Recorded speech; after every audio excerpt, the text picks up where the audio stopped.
സംസ്ഥാനത്ത് 4 ദിവസം കൂടി അതിതീവ്ര മഴ തുടരും. 10 ജില്ലകളിൽ ഓറഞ്ച് അലർട്ടാണ്. വയനാട്ടിൽ വിദ്യാഭ്യാസ സ്ഥാപനങ്ങൾക്ക് അവധി പ്രഖ്യാപിച്ചിട്ടുണ്ട്. കോഴിക്കോട് ജില്ലയിൽ ദുരിതാശ്വാസ ക്യാമ്പ് പ്രവർത്തിക്കുന്ന വിദ്യാഭ്യാസ സ്ഥാപനങ്ങൾക്ക് അവധിയാണ്. കള്ളക്കടൽ മുന്നറിയിപ്പുള്ളതിനാൽ വടക്കൻ ജില്ലകളിൽ തീരമേഖലകളിൽ ജാഗ്രതാ നിർദ്ദേശം നൽകിയിട്ടുണ്ട്. VS രഞ്ജിത്തും അർച്ചന രവീന്ദ്രനും അർജുൻ മട്ടന്നൂരും സംസ്ഥാനത്തിന്റെ വിവിധയിടങ്ങളിൽ നിന്നായി തത്സമയം പ്രേക്ഷകർക്കൊപ്പം ചേരും. VS Ranjith, very good morning. Archana, Arjun, എല്ലാവർക്കും ഗുഡ് മോർണിംഗ്. നമ്മൾ കാലാവസ്ഥ പറഞ്ഞാൽ ആരും കൊടപിടിച്ച് നിൽക്കുന്നില്ല. അതുകൊണ്ട് നിങ്ങൾ നിൽക്കുന്ന സ്ഥലങ്ങളിൽ മഴയില്ല, പക്ഷേ മൂടിക്കെട്ടിയ അന്തരീക്ഷമാണെന്ന് മനസ്സിലാക്കുന്നു. VS രഞ്ജിത്ത്, എന്താണ് വടക്കൻ കേരളത്തിൽ തോരാ മഴയെന്നാണ് ചില പ്രേക്ഷകരൊക്കെ എഴുതുന്നത്. കണ്ണൂരിൽ ശക്തമായ മഴയുണ്ട്, വയനാട്ടിൽ ശക്തമായ മഴയുണ്ട്, പലയിടങ്ങളിലും വലിയ മഴയാണ്. കളക്ടർമാരൊക്കെ ഉണരണമെന്നാണല്ലോ പ്രേക്ഷകർ പറയുന്നത്. VS, എന്താണ് കോഴിക്കോട് അവസ്ഥ? ഡോക്ടർ അരുൺകുമാർ, ഈ വടക്കൻ കേരളത്തിൽ ഇടവിട്ട് ശക്തമായ മഴയാണ്. ഇപ്പോൾ മഴ ഒഴിഞ്ഞു നിൽക്കുന്നത് നോക്കണ്ട, മഴ ഇടയ്ക്കിടയ്ക്ക് പെയ്യുന്നുണ്ട്. ആ പെയ്യുന്ന മഴ നല്ല പെയ്ത്താണ് പെയ്യുന്നത്. അതുകൊണ്ട് തന്നെ പലയിടങ്ങളിലും വെള്ളക്കെട്ടുണ്ട്. പ്രത്യേകിച്ച് ഈ താഴ്ന്ന പ്രദേശങ്ങളിലൊക്കെ വെള്ളക്കെട്ടുണ്ട്. ഇപ്പോൾ ഈ ബസ് വരുന്ന ഭാഗം എന്ന് പറയുന്നത് കോഴിക്കോട് ദേശീയപാത ബൈപ്പാസിനോട് ചേർന്നുള്ള ഈ മാളിക്കടവ് റോഡിലേക്കുള്ള ഭാഗമാണ്. ഇവിടെ ബസ്സുകളൊക്കെ വരുന്ന ഭാഗത്ത് നല്ല വെള്ളക്കെട്ടുണ്ട്. ഇതുപോലെ തന്നെ കോഴിക്കോട് ജില്ലയിൽ മലയോര മേഖലയിലൊക്കെ നല്ല മഴ പെയ്യുന്നുണ്ട്. അവിടെ പുഴകളൊക്കെ കരകവിഞ്ഞൊഴുകുന്നതായിട്ടാണ് പറയുന്നത്. പക്ഷേ മഴക്കെടുതികൾ വലിയ കാര്യമായി റിപ്പോർട്ട് ചെയ്തിട്ടില്ല. ഇന്ന് ബാലുശ്ശേരിയിൽ ഇന്നലെ രാത്രി ഒരു ടിപ്പർ വാൻ തലകീഴായി മറിഞ്ഞിട്ടുണ്ട്. അത് മഴക്കെടുതി എന്ന് പറയാൻ പറ്റില്ലെങ്കിലും മഴയുടെ ഭാഗമായി സ്ലിപ്പ് ചെയ്താണെന്നാണ് നാട്ടുകാർ പറയുന്നത്. അതുപോലെ കാസർഗോഡും മഴയ്ക്കൊരല്പം ശമനമുണ്ട്. രാവിലെ മലപ്പുറത്തും വലിയ തോതിൽ മഴയില്ല. ഇന്നലെ ഒരു ക്രഷറിൽ കുളിക്കാൻ പോയ 3 പേരിൽ ഒരാൾ മുങ്ങി മരിച്ചിരുന്നു. ഒരു ബംഗാൾ സ്വദേശി മുങ്ങി മരിച്ചിരുന്നു. അതുപോലെ മട്ടന്നൂരിൽ നിന്ന് പറയുന്നതും കണ്ണൂരിൽ ഭാഗത്തും ഒക്കെ മഴയുണ്ട്, പക്ഷേ ഇടവിട്ടാണ് മഴ പെയ്യുന്നത്. ഇരിട്ടിയിൽ ഒരു വീട്, കട്ട കൊണ്ട് നിർമ്മിച്ചൊരു വീട് തകർന്നു വീണിട്ടുണ്ട്, പക്ഷേ വലിയ അപകടങ്ങളില്ല. അപ്പോൾ ഇന്ന് റെഡ് അലർട്ടുള്ള വയനാട്ടിൽ ഉൾപ്പെടെ വലിയ തോതിൽ മഴയില്ല. ഇന്ന് രാവിലെ അല്പം മഴ മാറി നിൽക്കുന്നുണ്ട്. ഇതുതന്നെയാണ് വടക്കൻ കേരളത്തിലെ മൊത്തത്തിലൊരു അന്തരീക്ഷം. ഇങ്ങനെയാണ്, ഇടവിട്ട് ശക്തമായി മഴ പെയ്യുന്നുണ്ട്. കോഴിക്കോട് ജില്ലയിൽ ഇന്ന് എല്ലാ വിദ്യാഭ്യാസ സ്ഥാപനങ്ങൾക്കും അവധിയില്ല. ഈ ക്യാമ്പുകൾ പ്രവർത്തിക്കുന്ന 4 സ്കൂളുകളുണ്ട്. ആ 4 സ്കൂളുകൾ ഒഴികെ മറ്റെല്ലാ സ്കൂളുകളും തുറന്ന് പ്രവർത്തിക്കുകയാണ്. ഇതേ രീതിയിൽ അന്തരീക്ഷമാണെങ്കിൽ കുട്ടികൾക്ക് സ്കൂളിൽ പോവാം.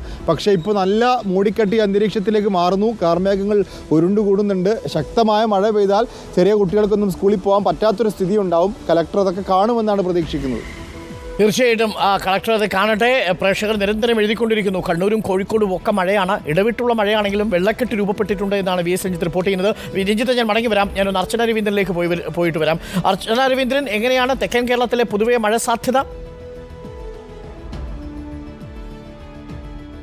അരുൺ, തെക്കൻ കേരളത്തിൽ വലിയ രീതിയിലൊരു മഴ സാധ്യത ഇപ്പോൾ കാണുന്നില്ല. ഇപ്പോഴാണെങ്കിലും കാലാവസ്ഥ നല്ല രീതിയിലൊരു കാലാവസ്ഥ തന്നെയാണ്. ഇന്നലെ രാത്രിയോടെ ആയിരുന്നു മഴ ഉണ്ടായിരുന്ന സാഹചര്യം ഉണ്ടായിരുന്നത്. എന്നാൽ ഇന്ന് രാവിലെയോടെ വലിയ മഴയൊന്നും ഉണ്ടാകുന്ന ഒരു സാഹചര്യമില്ല. തിരുവനന്തപുരത്തായാലും അല്ലെങ്കിൽ തെക്കൻ ജില്ലകളിലായാലും വലിയ ഒരു മഴ സാഹചര്യമല്ല ഇപ്പോൾ നമ്മൾ കാണുന്നത്. വെയിലൊക്കെ വരുന്നുണ്ടോ തിരുവനന്തപുരത്ത്?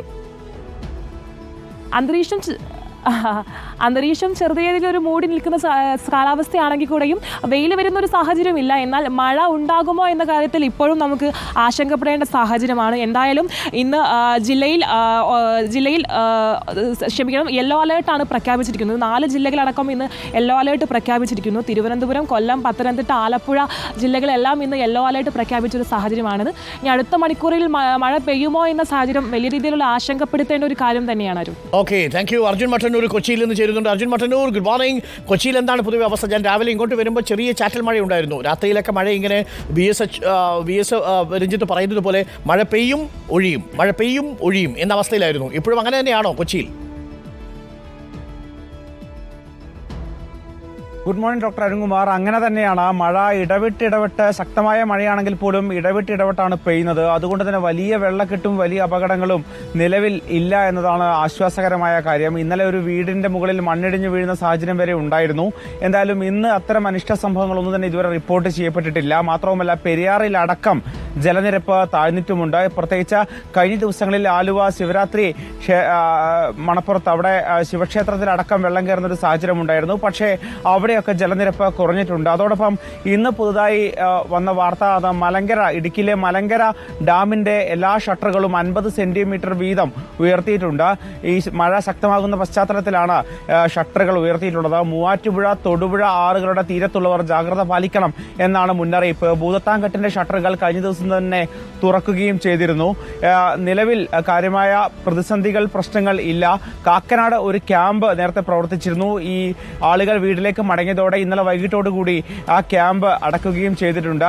എന്തായാലും നിലവിൽ തീരദേശ മേഖലയിൽ അടക്കം മഴ ശക്തമാണ്. ഇടവിട്ട് മഴ പെയ്യുന്നുണ്ട്. പക്ഷേ ഇതുവരെ അനിഷ്ട സംഭവങ്ങൾ ഒന്നും തന്നെ റിപ്പോർട്ട് ചെയ്യപ്പെട്ടിട്ടില്ല. അർജുൻ മട്ടന്നൂരാണ് ചേർന്നത്. ഇപ്പോൾ പ്രേക്ഷകർ കാണുന്നത് പെരിയാറിലെ ജലനിരപ്പ് ഉയരുമ്പോൾ നമ്മുടെ ശിവ ടെമ്പിൾ, ആലുവ ശിവക്ഷേത്രം പലപ്പോഴും മുങ്ങിപ്പോകുന്ന ദൃശ്യങ്ങളാണ്, അതിന്റെ ആകാശ ദൃശ്യങ്ങളാണ് പ്രേക്ഷകർ ഇപ്പോൾ കണ്ടത്. പലയിടത്തും മഴ ഇങ്ങനെ ശക്തമായി പെയ്യും, അല്പനേരത്തേക്ക് ഒരു ഇടവേള, വീണ്ടും പെയ്യും എന്ന രീതിയിലാണ് മഴ ഇപ്പോൾ പുരോഗമിച്ചുകൊണ്ടിരിക്കുന്നത്. വടക്കൻ കേരളത്തിലും തോരാ മഴയാണ്.